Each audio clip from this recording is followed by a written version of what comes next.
I'm sitting here at 1 in the morning in my car thinking about church. I can't stop thinking about church. And you know what I can't stop thinking about? I can't stop thinking about the fact that the church is supposed to be an influence in the city in which it resides.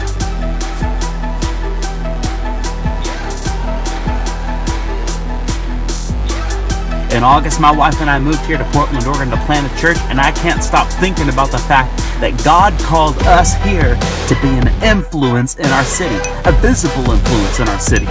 I believe that government should recognize the church. I believe that the church should be so powerful and so influential that the city can't take its eyes off of it.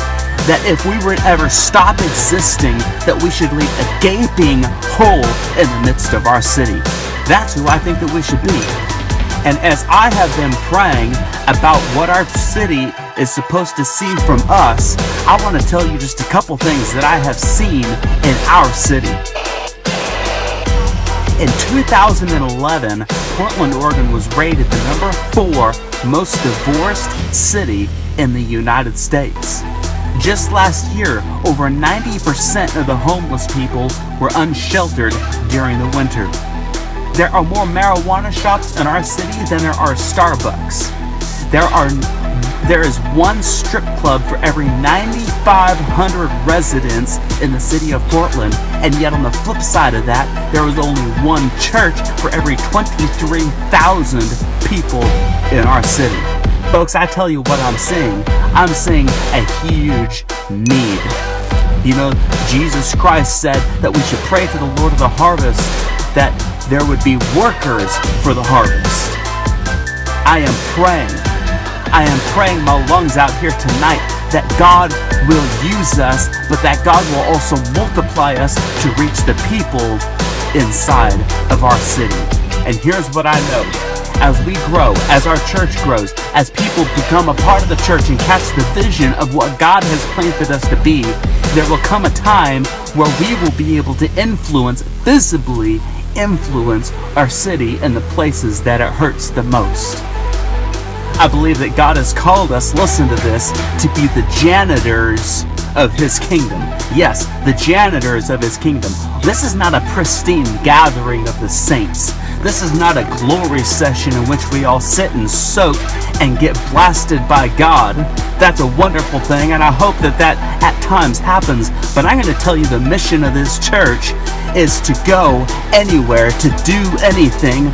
We will do anything short of sin to show people that hope is real. We are walking into the cesspools of our city and pulling people into a place where hope is real. I believe that God is going to call us and He's going to use us to walk into the strip clubs and save people out of the exotic industry.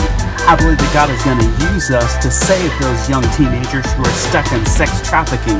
I believe that God is going to call us to missions inside of the bars to save those who are drunk in their stupor and dying.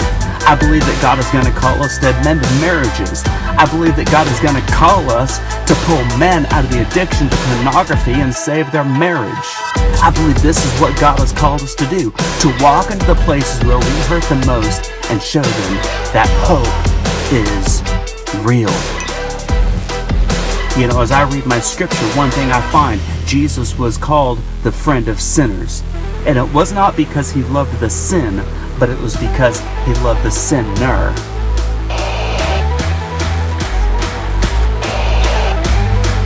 See, He saw past their sin. He saw past their pain and saw their potential. And that is what we're called to do. We are called to go to the places where our city hurts the most